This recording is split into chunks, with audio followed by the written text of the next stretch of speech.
Chapter 6. A Fight That Won Friends. The thing, which more nearly resembled our earthly men than it did the Martians I had seen, held me pinioned to the ground with one huge foot, while it jabbered and gesticulated at some answering creature behind me. This other, which was evidently its mate, soon came toward us, bearing a mighty stone cudgel with which it evidently intended to brain me. The creatures were about 10 or 15 feet tall, standing erect, and had, like the Green Martians, an intermediary set of arms or legs midway between their upper and lower limbs. Their eyes were close together and non-protruding. Their ears were high-set, but more laterally located than those of the Martians, while their snouts and teeth were strikingly like those of our African gorilla. Altogether, they were not unlovely, when viewed in comparison with the Green Martians. The cudgel was swinging in the arc which ended upon my upturned face, when a bolt of myriad-legged horror hurled itself through the doorway, full upon the breast of my executioner. With a shriek of fear, the ape which held me leapt through the open window, but its mate closed in a terrific death struggle with my preserver, which was nothing less than my faithful watch-thing. I cannot bring myself to call so hideous a creature a dog. As quickly as possible, I gained my feet, and backing against the wall, I witnessed such a battle as it is vouchsafed few beings to see. The strength, agility, and blind ferocity of these two creatures is approached by nothing known to earthly men. My beast had an advantage in his first hold, having sunk his mighty fangs far into the breast of his adversary. But the great arms and paws of the ape, backed by muscles far transcending those of the Martian men I had seen, had locked the throat of my guardian, and slowly were choking out his life, and bending back his head and neck upon his body, where I momentarily expected the former to fall limp at the end of a broken neck. In accomplishing this, the ape was tearing away the entire front of its breast, which was held in the vice-like grip of the powerful jaws. Back and forth upon the floor they rolled, neither one emitting a sound of fear or pain. Presently I saw the great eyes of my beast bulging completely from their sockets, and blood flowing from its nostrils. That he was weakening perceptibly was evident, but so also was the ape, whose struggles were growing momentarily less. Suddenly I came to myself, and, with the strange instinct which seems ever to prompt me to my duty, I seized the cudgel which had fallen to the floor at the commencement of the battle, and swinging it with all the power of my earthly arms, I crashed it full upon the head of the ape, crushing his skull as though it had been an eggshell. Scarcely had the blow descended when I was confronted with a new danger. The ape's mate, recovered from its first shock of terror, had returned to the scene of the encounter by way of the interior of the building. I glimpsed him just before he reached the doorway, and the sight of him, now roaring as he perceived his lifeless fellow stretched upon the floor, and frothing at the mouth, in the extremity of his rage, filled me, I must confess, with dire forebodings. I am ever willing to stand and fight when the odds are not too overwhelmingly against me, but in this instance I perceived neither glory nor profit in pitying my relatively puny strength against the iron muscles and brutal ferocity of this enraged denizen of an unknown world. In fact, the only outcome of such an encounter, so far as I might be concerned, seemed sudden death. I was standing near the window, and I knew that once in the street I might gain the plaza in safety before the creature would overtake me. At least there was a chance for safety in flight, against almost certain death should I remain and fight however desperately. It is true I held the cudgel, but what could I do with it against his 4 great arms? Even should I break one of them with my first blow, for I figured that he would attempt to ward off the cudgel, he could reach out and annihilate me with the others before I could recover for a second attack. In the instant that these thoughts passed through my mind, I had turned to make for the window, but my eyes alighting on the form of my erstwhile guardian threw all thoughts of flight to the 4 winds. He lay gasping upon the floor of the chamber, his great eyes fastened upon me in what seemed a pitiful appeal for protection. I could not withstand that look, nor could I, on second thought, have deserted my rescuer without giving as good an account of myself on his behalf as he had in mine. Without more ado, therefore, I turned to meet the charge of the infuriated bull-ape. He was now too close upon me for the cudgel to prove any effective assistance, so I merely threw it as heavily as I could at his advancing bulk. It struck him just below the knees, eliciting a howl of pain and rage, and so throwing him off his balance that he lunged full upon me with arms wide stretched to ease his fall. Again, as on the preceding day, I had recourse to earthly tactics, and swinging my right fist full upon the point of his chin, I followed it with a smashing left to the pit of his stomach. The effect was marvelous, for as I lightly sidestepped after delivering the second blow, he reeled and fell upon the floor, doubled up with pain and gasping for wind. Leaping over his prostrate body, I seized the cudgel and finished the monster before he could regain his feet. As I delivered the blow, a low laugh rang out behind me, and, turning, I beheld Tarkus, Sola, and 3 or 4 warriors standing in the doorway of the chamber. As my eyes met theirs, I was, for the second time, the recipient of their zealously guarded applause. My absence had been noted by Sola on her awakening, and she had quickly informed Tarkus, who had set out immediately with a handful of warriors to search for me. As they had approached the limits of the city, they had witnessed the actions of the bull ape, as he bolted into the building, frothing with rage. They had followed immediately behind him, thinking it barely possible that his actions might prove a clue to my whereabouts, and had witnessed my short but decisive battle with him. This encounter, together with my set to with the Martian warrior on the previous day, and my feats of jumping, placed me upon a high pinnacle in their regard. Evidently devoid of all the finer sentiments of friendship, love, or affection, these people fairly worship physical prowess and bravery, and nothing is too good for the object of their adoration as long as he maintains his position by repeated examples of his skill, strength, and courage. Sola, who had accompanied the searching party of her own volition, was the only one of the Martians whose face had not been twisted in laughter as I battled for my life. She, on the contrary, was sober with apparent solicitude, and, as soon as I had finished the monster, rushed to me and carefully examined my body for possible wounds or injuries. Satisfying herself that I'd come off unscathed, she smiled quietly, and, taking my hand, started toward the door of the chamber. Tarkus and the other warriors had entered, and were standing over the now rapidly reviving brute, which had saved my life, and whose life I, in turn, had rescued. They seemed to be deep in argument, and finally one of them addressed me, but remembering my ignorance of his language, turned back to Tarkus, who, with a word and gesture, gave some command to the fellow, and turned to follow us from the room. There seemed something menacing in their attitude toward my beast, and I hesitated to leave until I had learned the outcome. It was well I did so, for the warrior drew an evil-looking pistol from its holster, and was on the point of putting an end to the creature, when I sprang forward and struck up his arm. The bullet striking the wooden casing of the window exploded, blowing a hole completely through the wood and masonry. I then knelt down beside the fearsome-looking thing, and, raising it to its feet, motioned for it to follow me. The looks of surprise which my actions elicited from the Martians were ludicrous. They could not understand, except in a feeble and childish way, such attributes as gratitude and compassion.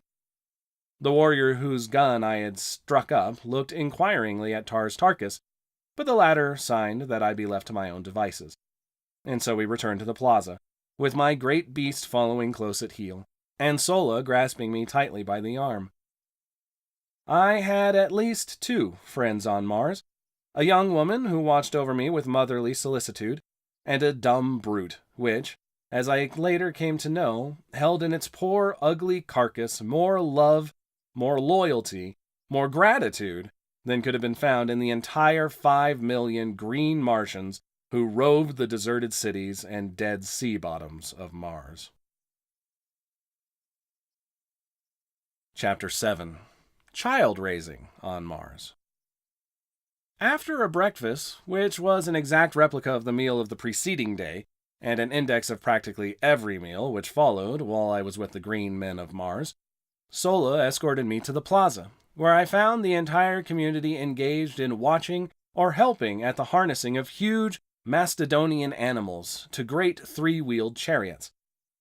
There were about 250 of these vehicles, each drawn by a single animal, any one of which, from their appearance, might easily have drawn the entire wagon train when fully loaded. The chariots themselves were large, commodious, and gorgeously decorated. In each was seated a female Martian loaded with ornaments of metal, with jewels and silks and furs, and upon the back of each of the beasts which drew the chariots was perched a young Martian driver. Like the animals upon which the warriors were mounted, the heavier draft animals wore neither bit nor bridle, but were guided entirely by telepathic means. This power is wonderfully developed in all Martians, and accounts largely for the simplicity of their language and the relatively few spoken words exchanged even in long conversations. It is the universal language of Mars, through the medium of which the higher and lower animals of this world of paradoxes are able to communicate to a greater or less extent, depending upon the intellectual sphere of the species and the development of the individual. As the cavalcade took up the line of march in single file, Sola dragged me into an empty chariot, and we proceeded with the procession toward the point by which I had entered the city the day before.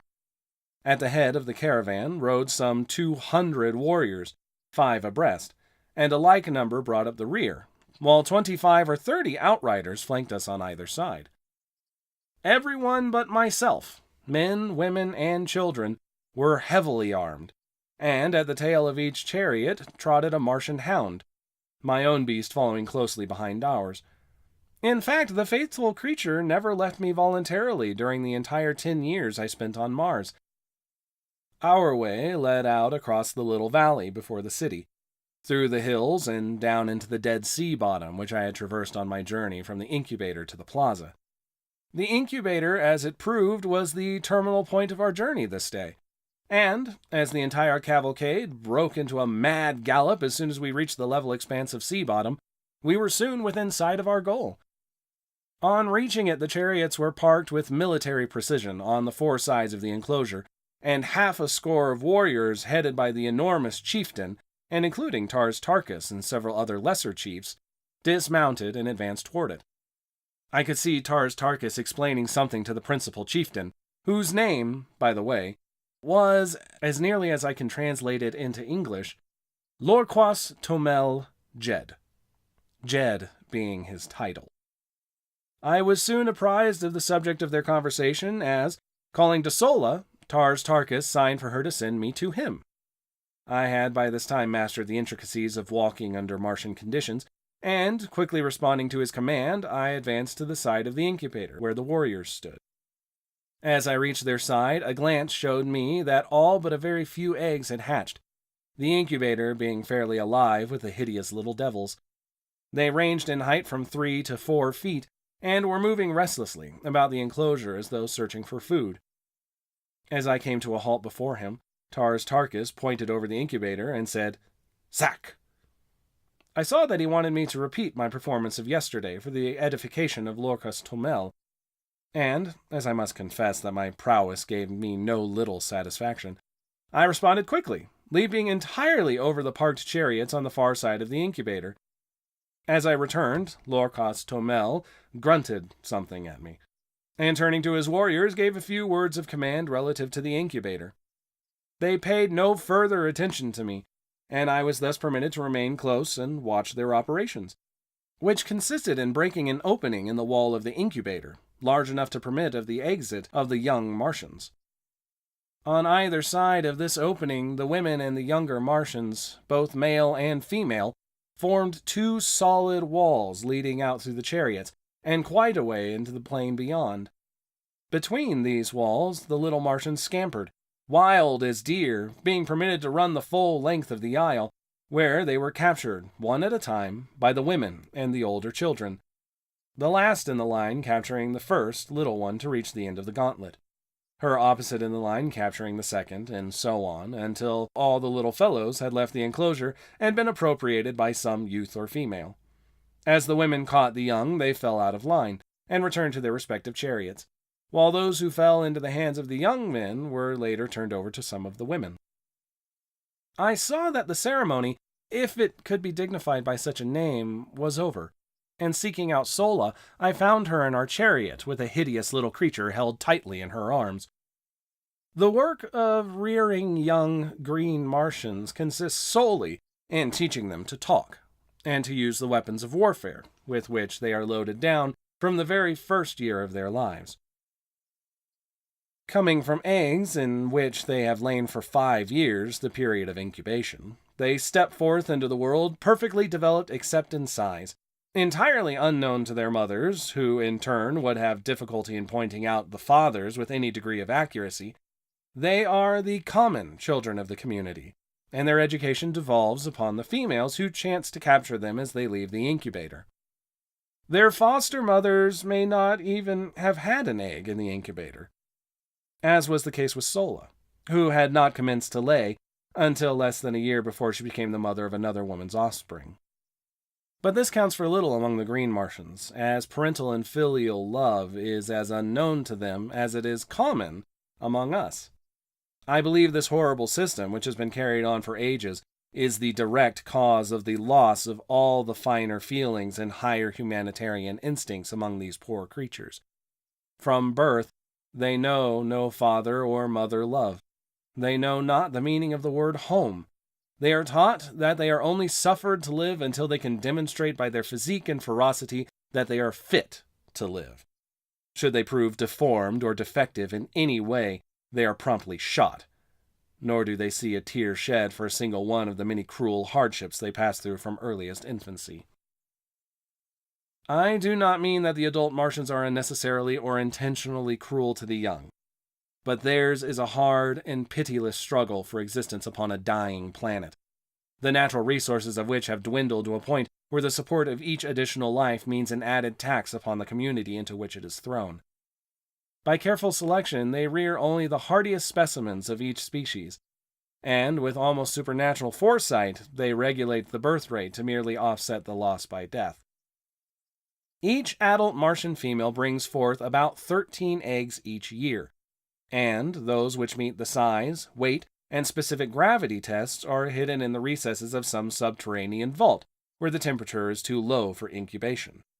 Every year these eggs are carefully examined by a council of 20 chieftains, and all but 100 of the most perfect are destroyed out of each yearly supply. At the end of 5 years, about 500 almost perfect eggs have been chosen from the thousands brought forth. These are then placed in the almost airtight incubators to be hatched by the sun's rays after a period of another 5 years. The hatching, which we had witnessed today, was a fairly representative event of its kind. All but about 1% of the eggs hatching in 2 days. If the remaining eggs ever hatched, we knew nothing of the fate of the little Martians. They were not wanted, as their offspring might inherit and transmit the tendency to prolonged incubation, and thus upset the system which has maintained for ages and which permits the adult Martians to figure the proper time for return to the incubators, almost to an hour. The incubators are built in remote fastnesses, where there is little or no likelihood of their being discovered by other tribes. The result of such a catastrophe would mean no children in the community for another 5 years. I was later to witness the results of the discovery of an alien incubator. The community of which the Green Martians, with whom my lot was cast, formed a part that was composed of some 30,000 souls. They roamed an enormous tract of arid and semi-arid land between 40 and 80 degrees south latitude, and bounded on the east and west by 2 large fertile tracts. Their headquarters lay in the southwest corner of this district, near the crossing of 2 of the so-called Martian canals. As the incubator had been placed far north of their own territory in a supposedly uninhabited and unfrequented area, we had before us a tremendous journey, concerning which I, of course, knew nothing. After our return to the dead city, I passed several days in comparative idleness. On the day following our return, all the warriors had ridden forth early in the morning, and had not returned until just before darkness fell. As I later learned, they had been to the subterranean vaults in which the eggs were kept, and had transported them to the incubator, which they had then walled up for another 5 years, and which, in all probability, would not be visited again during that period. The vaults which hid the eggs until they were ready for the incubator were located many miles south of the incubator, and would be visited yearly by the council of 20 chieftains. Why they did not arrange to build their vaults and incubators near our home has always been a mystery to me, and, like many other Martians' mysteries, unsolved and unsolvable by earthly reasoning and customs. Sola's duties were now doubled, as she was compelled to care for the young Martian as well as for me, but neither one of us required much attention, as we were both about equally advanced in Martian education. Sola took it upon herself to train us together. Her prize consisted in a male about 4 feet tall, very strong and physically perfect. Also, he learned quickly, and we had considerable amusement, at least I did, over the keen rivalry we displayed. The Martian language, as I have said, is extremely simple, and in a week I could make all my wants known and understand nearly everything that was said to me. Likewise, under Sola's tutelage, I developed my telepathic powers so that I shortly could sense practically everything that went on around me. What surprised Sola most in me was that while I could catch telepathic messages easily from others, and often when they were not intended for me, no one could read a jot from my mind under any circumstances. At first, this vexed me, but later I was very glad of it, as it gave me an undoubted advantage over the Martians. Chapter 8. A Fair Captive from the Sky. The 3rd day after the incubator ceremony, we set forth toward home, but scarcely had the head of the procession debouched into the open ground before the city than orders were given for an immediate and hasty return.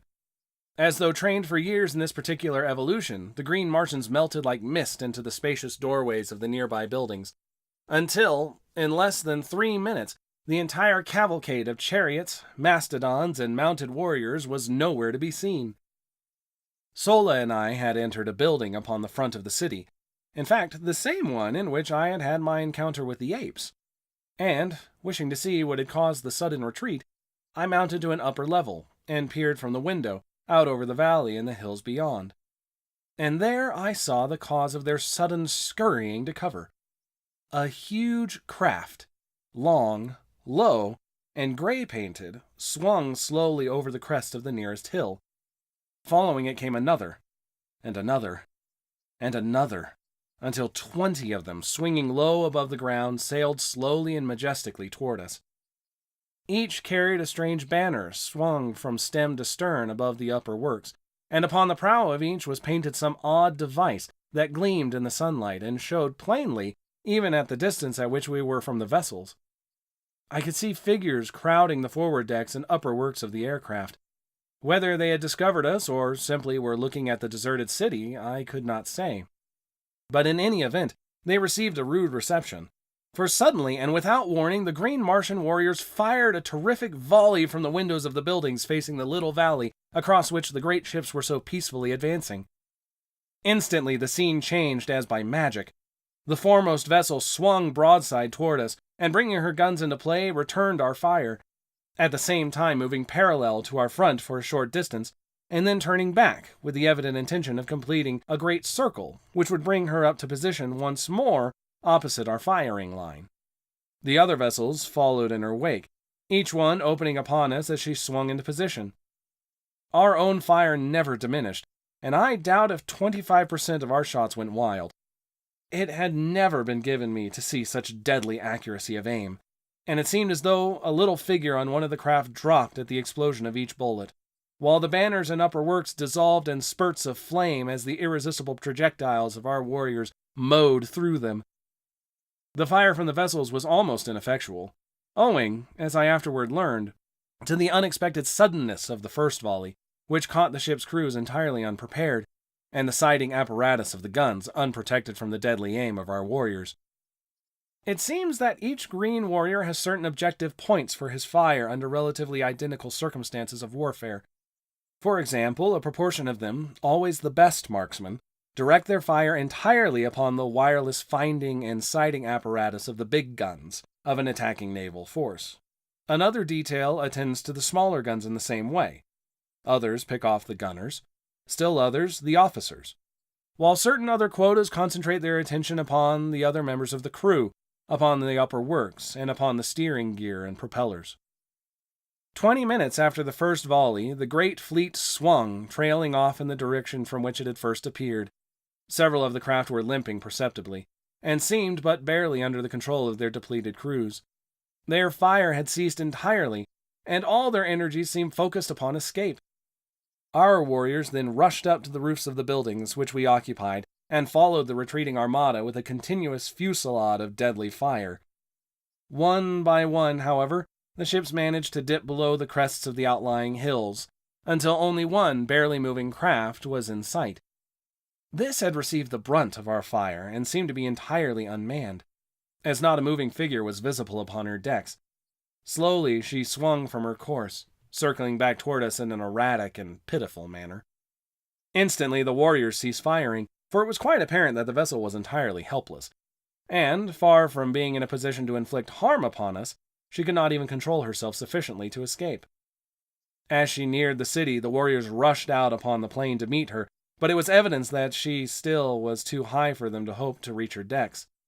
From my vantage point in the window, I could see the bodies of her crew strewn about, although I could not make out what manner of creatures they might be. Not a sign of life was manifested upon her as she drifted slowly with the light breeze in a southerly direction. Not a sign of life was manifested upon her as she drifted slowly with the light breeze in a southeasterly direction. She was drifting some 50 feet above the ground, followed by all but some 100 of the warriors who had been ordered back to the roofs to cover the possibility of a return of the fleet, or of reinforcements. It soon became evident that she would strike the face of the buildings about a mile south of our position, and as I watched the progress of the chase, I saw a number of warriors gallop ahead, dismount, and enter the building she seemed destined to touch. As the craft neared the building, and just before she struck, the Martian warriors swarmed upon her from the windows, and with their great spears eased the shock of the collision, and in a few moments they had thrown out grappling hooks, and the big boat was being hauled to the ground by their fellows below.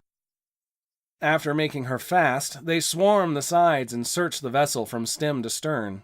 I could see them examining the dead sailors, evidently for signs of life, and presently a party of them appeared from below, dragging a little figure among them.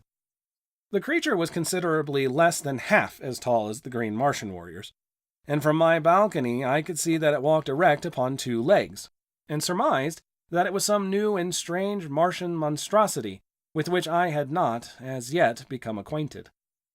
They removed their prisoner to the ground and then commenced a systematic rifling of the vessel. This operation required several hours, during which time a number of the chariots were requisitioned to transport the loot, which consisted in arms, ammunition, silks, furs, jewels, strangely carved stone vessels, and a quantity of solid foods and liquids, including many casks of water, the first I had seen since my advent upon Mars. After the last load had been removed, the warriors made lines fast to the craft and towed her far out into the valley in a southwesterly direction. A few of them then boarded her and were busily engaged in what appeared, from my distant position, as the emptying of the contents of various carboys upon the dead bodies of the sailors and over the decks and works of the vessel. This operation concluded, they hastily clambered over her side, sliding down the guy ropes to the ground. The last warrior to leave the deck turned and threw something back upon the vessel, waiting an instant to note the outcome of his act. As a faint spurt of flame rose from the point where the missile struck, he swung over the side and was quickly upon the ground. Scarcely had he alighted than the guy ropes were simultaneously released, and the great warship, lightened by the removal of the loot, soared majestically into the air, her decks and upper works a mass of roaring flames. Slowly she drifted to the southeast, rising higher and higher as the flames ate away her wooden parts and diminished the weight upon her. Ascending to the roof of the building, I watched her for hours, until finally she was lost in the dim vistas of the distance. The sight was awe-inspiring in the extreme, as one contemplated this mighty floating funeral pyre, drifting unguided and unmanned through the lonely wastes of the Martian heavens, a derelict of death and destruction, typifying the life story of these strange and ferocious creatures into whose unfriendly hands fate had carried it. Much depressed, and, to me, unaccountably so, I slowly descended to the street. The scene I had witnessed seemed to mark the defeat and annihilation of the forces of a kindred people, rather than the routing by our green warriors of a horde of similar, though unfriendly creatures. I could not fathom the seeming hallucination, nor could I free myself from it.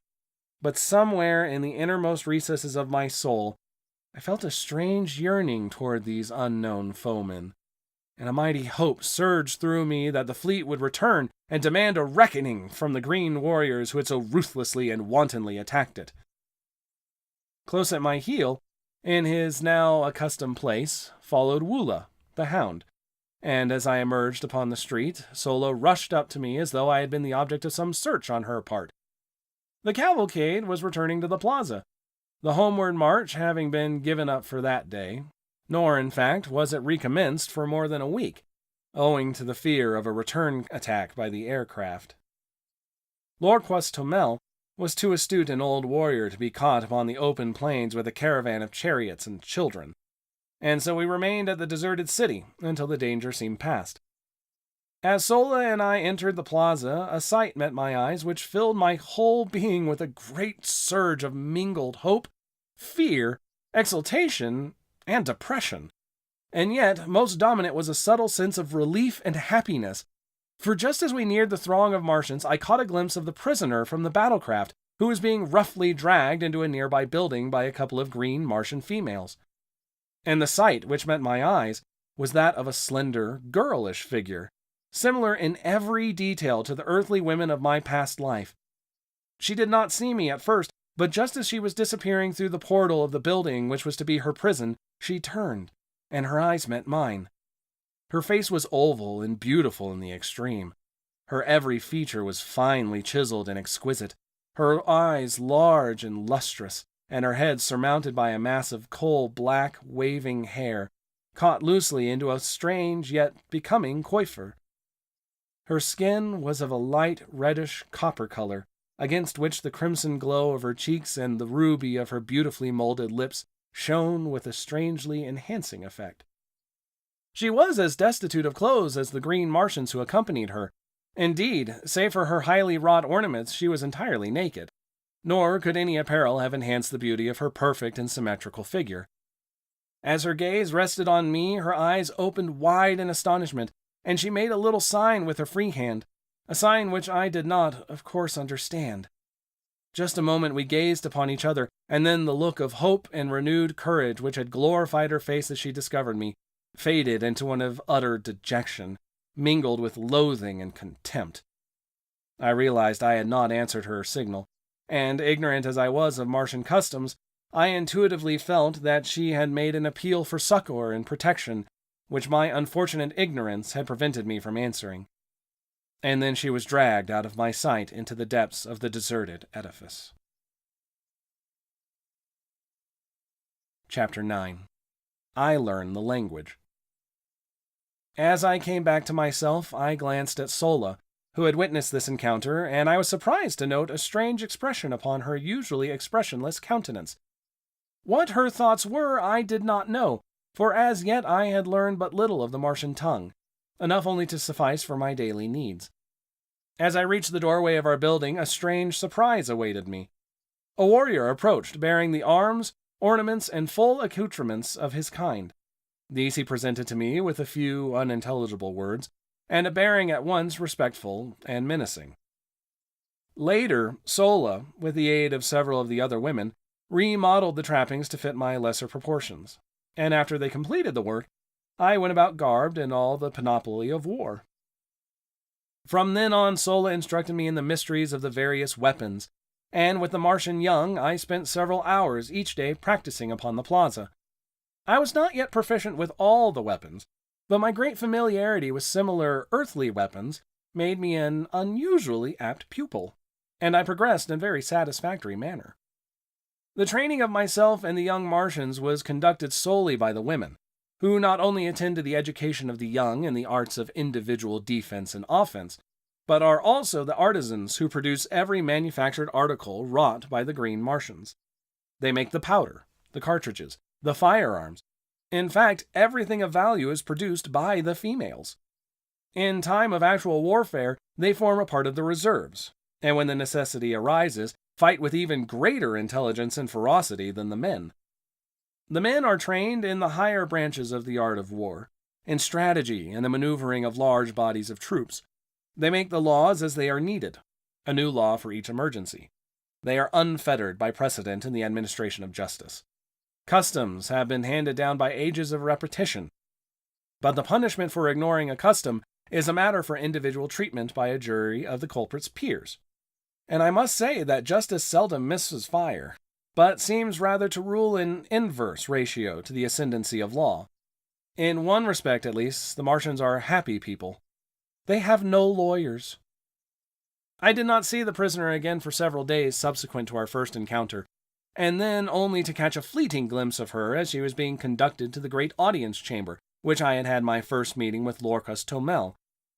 I could not but note the unnecessary harshness and brutality with which her guards treated her, so different from the almost maternal kindliness which Sola manifested toward me, and the respectful attitude of the few Green Martians who took the trouble to notice me at all.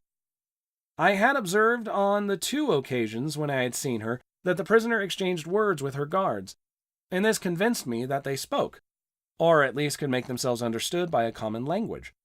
With this added incentive, I nearly drove Sola distracted by my importunities to hasten on my education, and within a few more days, I had mastered the Martian tongue sufficiently well to enable me to carry on a passable conversation, and to fully understand practically all that I heard. At this time, our sleeping quarters were occupied by 3 or 4 females, and a couple of the recently hatched young, besides Sola and her youthful ward, myself, and Woola the hound. After they had retired for the night, it was customary for the adults to carry on a desultory conversation for a short time before lapsing into sleep, and now that I could understand their language, I was always a keen listener, although I never proffered any remarks myself. On the night following the prisoner's visit to the audience chamber, the conversation finally fell upon this subject, and I was all ears on the instant.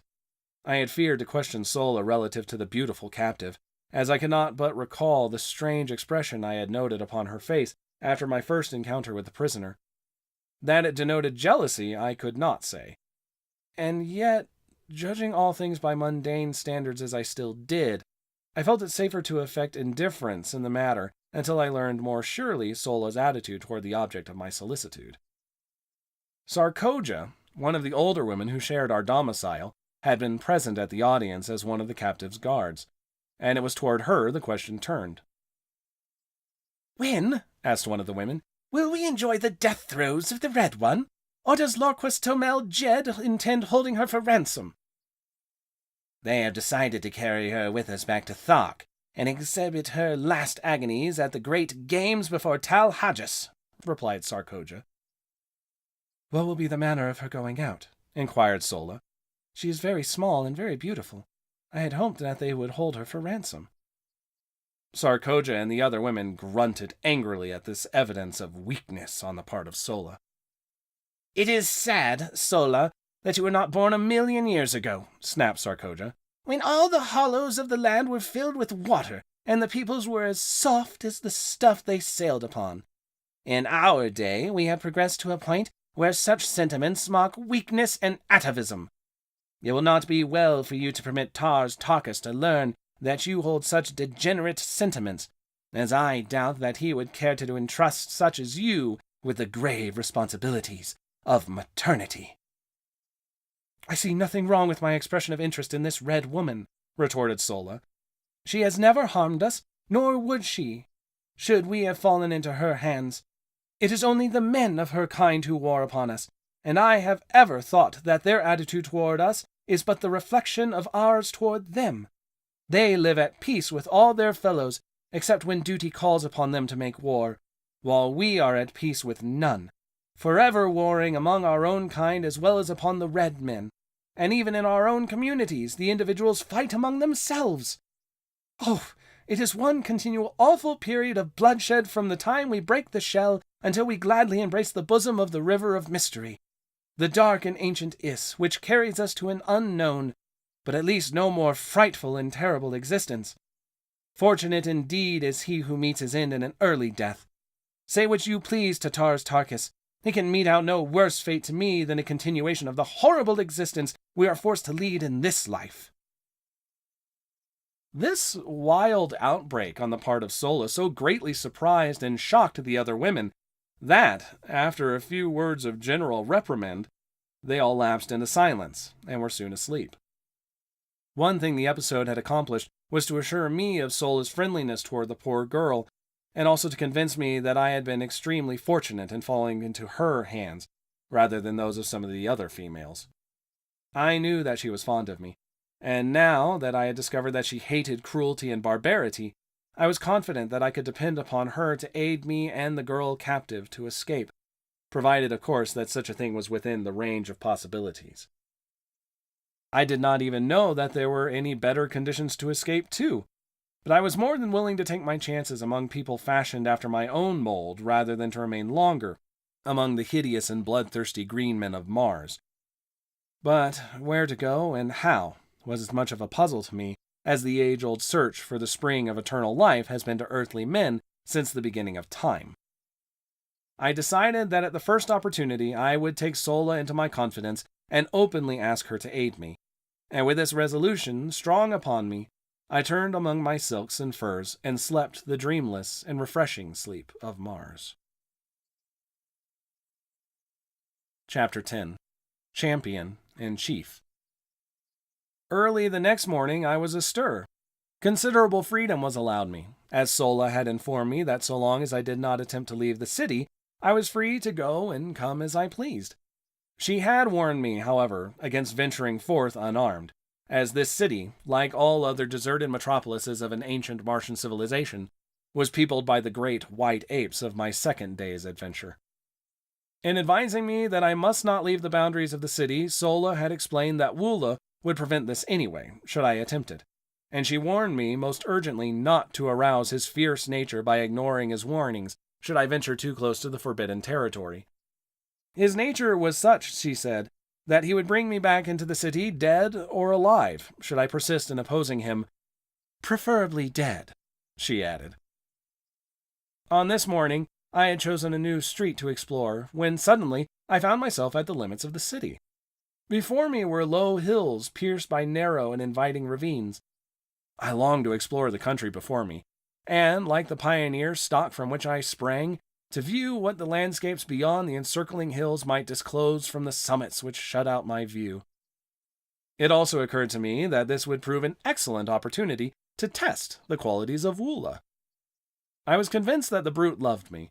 I had seen more evidences of affection in him than in any other Martian animal, man or beast, and I was sure that gratitude for the acts that had twice saved his life would more than outweigh his loyalty to the duty imposed upon him by cruel and loveless masters. As I approached the boundary line, Woola ran anxiously before me and thrust his body against my legs. His expression was pleading rather than ferocious. Nor did he bare his great tusks or utter his fearful guttural warnings. Denied the friendship and companionship of my kind, I had developed considerable affection for Woola and Sola. For the normal earthly man must have some outlet for his natural affections, and so I decided upon an appeal to a like instinct in this great brute, sure that I would not be disappointed. I had never petted nor fondled him, but now I sat upon the ground, and putting my arms around his heavy neck, I stroked and coaxed him, talking in my newly acquired Martian tongue as I would have to my hound at home, as I would have talked to any other friend among the lower animals. His response to my manifestation of affection was remarkable, to a degree. He stretched his great mouth to its full width, baring the entire expanse of his upper rows of tusks, and wrinkling his snout until his great eyes were almost hidden by the folds of flesh. If you have ever seen a collie smile, you may have some idea of Woola's facial distortion. He threw himself upon his back and fairly wallowed at my feet, jumped up and sprang upon me, rolling me upon the ground by his great weight, then wriggling and squirming around me like a playful puppy presenting its back for the petting it craves. I could not resist the ludicrousness of the spectacle, and holding my sides, I rocked back and forth in the first laughter which had passed my lips in many days. The first, in fact, since the morning Powell had left camp, when his horse, long unused and precipitately and unexpectedly bucked him off head foremost into a pot of frioles. My laughter frightened Woola. His antics ceased, and he crawled pitifully toward me, poking his ugly head far into my lap. And then I remembered what laughter signified on Mars: torture, suffering, death. Quieting myself, I rubbed the poor old fellow's head and back, talked to him for a few minutes, and then, in an authoritative tone, commanded him to follow me, and arising, started for the hills. There was no further question of authority between us. Woola was my devoted slave from that moment hence, and I his only and undisputed master. My walk to the hills occupied but a few minutes, and I found nothing of particular interest to reward me. Numerous brilliantly colored and strangely formed wildflowers dotted the ravines, and from the summit of the first hill I saw still other hills stretching off toward the north and rising, one range above another, until lost in mountains of quite respectable dimensions, though I afterward found that only a few peaks on all Mars exceed 4,000 feet in height. The suggestion of magnitude was merely relative. My morning's walk had been large with importance to me, for it had resulted in a perfect understanding with Woola, upon whom Tars Tarkas relied for my safe keeping.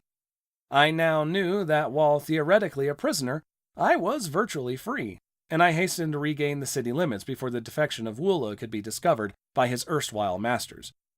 The adventure decided me never again to leave the limits of my prescribed stamping grounds until I was ready to venture forth for good and all, as it would certainly result in a curtailment of my liberties, as well as the probable death of Woola, were we to be discovered.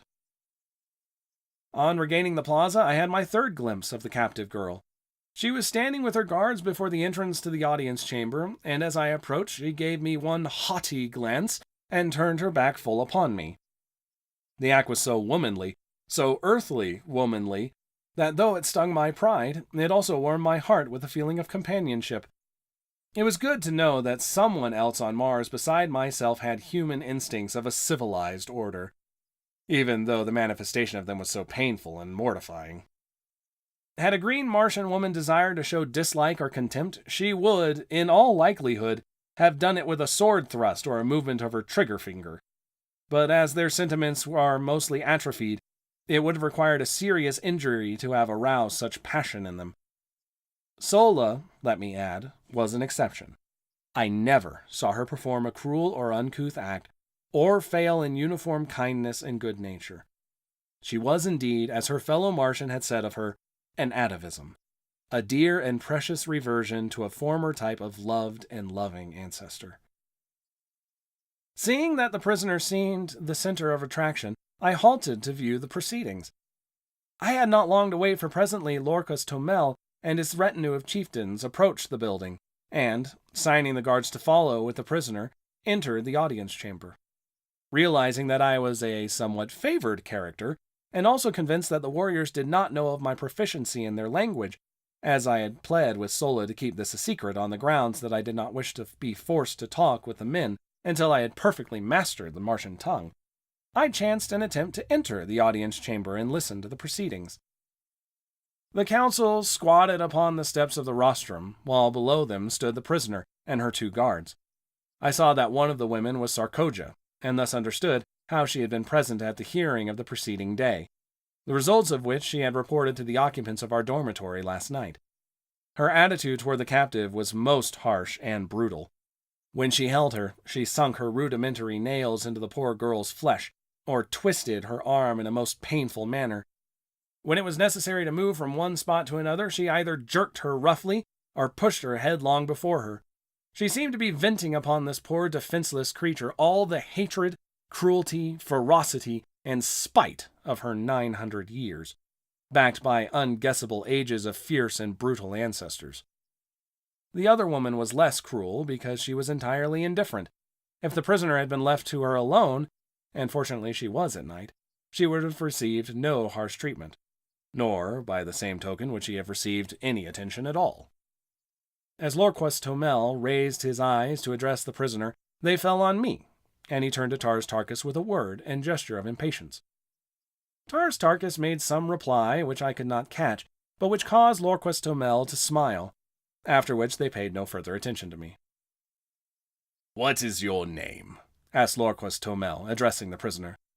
"Deja Thoris, daughter of Mors Kajak of Helium." "And the nature of your expedition?" he continued. "It was a purely scientific research party sent out by my father's father, the Jedak of Helium, to re-chart the air currents and to take atmospheric density tests," replied the fair prisoner, in a low, well-modulated voice. "We were unprepared for battle," she continued, "as we were on a peaceful mission, as our banners and the colors of our craft denoted. The work we were doing was as much in your interest as in ours, for you know full well that were it not for our labors and the fruits of our scientific operations, there would not be enough air or water on Mars to support a single human life. For ages, we have maintained the air and water supply at practically the same point without an appreciable loss, and we have done this in the face of the brutal and ignorant interference of you green men. Why, oh why, will you not learn to live in amity with your fellows? Must you ever go on down the ages to your final extinction, but little above the plane of the dumb brutes that serve you? A people without written language, without art, without homes, without love. The victims of eons of the horrible community idea. Owning everything in common, even to your women and children, has resulted in your owning nothing in common. You hate each other as you hate all else except yourselves. Come back to the ways of our common ancestors. Come back to the light of kindliness and fellowship. The way is open to you. You will find the hands of the red men stretched out to aid you. Together we may do still more to regenerate our dying planet. The granddaughter of the greatest and mightiest of the Red Jedaks has asked you, will you come?" Lorquas Tomel and the warrior sat looking silently and intently at the young woman for several moments after she had ceased speaking. What was passing in their minds, no man may know. But that they were moved, I truly believe. And if one man, high among them, had been strong enough to rise above custom, that moment would have marked a new and mighty era for Mars. I saw Tars Tarkas rise to speak, and on his face was such an expression as I had never seen upon the countenance of a Green Martian warrior. It bespoke an inward and mighty battle with self, with heredity, with age-old custom, and as he opened his mouth to speak, a look almost of benignity and kindliness momentarily lighted up his fierce and terrible countenance. What words of moment were to have fallen from his lips were never spoken, as just then a young warrior, evidently sensing the trend of thought among the older men, leapt down from the steps of the rostrum, and striking the frail captive a powerful blow across the face, which felled her to the floor, placed his foot upon her prostrate form, and turning toward the assembled council, broke into peals of horrid, mirthless laughter. For an instant I thought Tars Tarkas would strike him dead, nor did the aspect of Lorquas Tomel augur any too favorably for the brute. But the mood passed. Their old selves reasserted their ascendancy, and they smiled. It was portentous, however, that they did not laugh aloud, for the brute's act constituted a side-splitting witticism according to the ethics which rule Green Martian humor. That I have taken moments to write down a part of what occurred as that blow fell does not signify that I remained inactive for any such length of time. I think I must have sensed something of what was coming, for I realize now that I was crouched as for a spring as I saw the blow aimed at her beautiful, upturned, pleading face, and ere the hand descended, I was halfway across the hall. Scarcely had his hideous laugh rang out but once when I was upon him. The brute was 12 feet in height and armed to the teeth. But I believe that I could have accounted for the whole roomful in the terrific intensity of my rage. Springing upward, I struck him full in the face as he turned at my warning cry. And then, as he drew his short sword, I drew mine, and sprang up again upon his breast, hooking one leg over the butt of his pistol and grasping one of his huge tusks with my left hand, while I delivered blow after blow upon his enormous chest.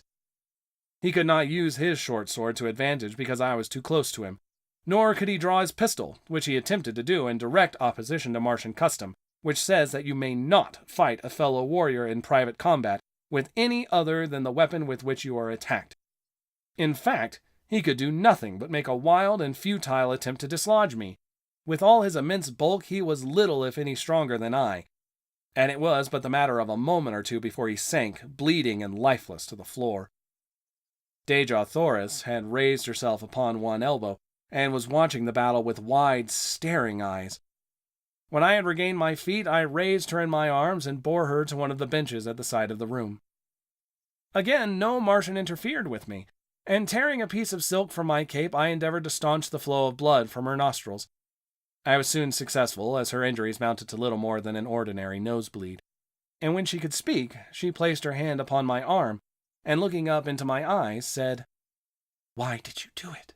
You who refused me even friendly recognition in the first hour of my peril, and now you risk your life and kill one of your companions for my sake? I cannot understand. What strange manner of man are you, that you consort with the green men, that your form is that of my race, while your color is little darker than that of the white ape? Tell me, are you human, or are you more than human?" "It is a strange tale," I replied. "Too long to attempt to tell you now, and one which I so much doubt the credibility of myself that I fear to hope that others will believe it. Suffice it, for the present, that I am your friend, and, so far as our captors will permit, your protector and your servant." "Then you too are a prisoner? But why, then, those arms and the regalia of a Tharkian chieftain? What is your name? Where your country?" "Yes, Dejah Thoris, I too am a prisoner. My name is John Carter, and I claim Virginia, one of the United States of America, Earth, as my home. But why I am permitted to wear arms I do not know, nor was I aware that my regalia was that of a chieftain." We were interrupted at this juncture by the approach of one of the warriors, bearing arms, accoutrements, and ornaments, and in a flash one of her questions was answered, and a puzzle cleared up for me. I saw that the body of my dead antagonist had been stripped, and I read in the menacing yet respectful attitude of the warrior who had brought me these trophies of the kill the same demeanor as that evidenced by the other who had brought me my original equipment. And now, for the first time, I realized that my blow, on the occasion of my first battle in the audience chamber, had resulted in the death of my adversary. The reason for the whole attitude displayed toward me was now apparent. I had won my spurs, so to speak, and in the crude justice which always marks Martian dealings, and which, among other things, has caused me to call her the planet of paradoxes, I was accorded the honors due to a conqueror, the trappings and the position of the man I killed. In truth, I was a Martian chieftain, and this, I learned later, was the cause of my great freedom and my toleration in the audience chamber. As I had turned to receive the dead warrior's chattels, I had noticed that Tars Tarkas and several others had pushed forward toward us, and the eyes of the former rested upon me in a most quizzical manner. Finally he addressed me. "You speak the tongue of Barsoom quite readily for one who was deaf and dumb to us a few short days ago. Where did you learn it, John Carter?" "You yourself are responsible, Tars Tarkas," I replied, "and that you furnished me with an instructress of remarkable ability. I have to thank Sola for my learning." "She has done well," he answered, "but your education in other respects needs considerable polish. Do you know what your unprecedented temerity would have cost you had you failed to kill either of the two chieftains whose metal you now wear?" "I presume that one whom I had failed to kill would have killed me," I answered, smiling. "No, you are wrong. Only in the last extremity of self-defense would a Martian warrior kill a prisoner. We like to save them for other purposes." And his face bespoke possibilities that were not pleasant to dwell upon. "But one thing can save you now," he continued. "Should you, in recognition of your remarkable valor, ferocity, and prowess, be considered by Tal Hajas as worthy of his service, you may be taken into the community and become a full-fledged Tharkian. Until we reach the headquarters of Tal Hajas, it is the will of Lorquas Tomel that you be accorded the respect your acts have earned you. You will be treated by us as a Tharkian chieftain, but you must not forget that every chief who ranks you is responsible for your safe delivery to our mighty and most ferocious ruler. I am done." "I hear you, Tars Tarkas," I answered. "As you know, I am not of Barsoom. Your ways are not my ways, and I can only act in the future as I have in the past, in accordance with the dictates of my conscience and guided by the standards of mine own people. If you leave me alone, I will go in peace, but if not, Let the individual Barsoomians with whom I must deal either respect my rights as a stranger among you, or take whatever consequences may befall. Of one thing let us be sure. Whatever may be your ultimate intentions towards this unfortunate young woman, whoever would offer her injury or insult in the future must figure on making a full accounting to me. I understand that you belittle all sentiments of generosity and kindliness, but I do not. And I can convince your most doughty warrior that these characteristics are not incompatible with an ability to fight. Ordinarily, I am not given to long speeches, nor ever before had I descended to bombast, but I had guessed at the keynote which would strike an answering chord in the breasts of the Green Martians. Nor was I wrong, for my harangue evidently deeply impressed them, and their attitude toward me thereafter was still further respectful. Tars Tarkas himself seemed pleased with my reply, but his only comment was more or less enigmatical. And I think I know Tal Hajas, Jeddak of Thok. I now turned my attention to Dejah Thoris, and assisting her to her feet, I turned with her toward the exit, ignoring her hovering guardian harpies, as well as the inquiring glances of the chieftains. Was I not now a chieftain also? Well, then I would assume the responsibilities of one. They did not molest us, and so Dejah Thoris, Princess of Helium, and John Carter, Gentleman of Virginia, followed by the faithful Woola, passed through utter silence from the audience chamber of Lorquas Tomel, Jed among the Tharks of Barsoom.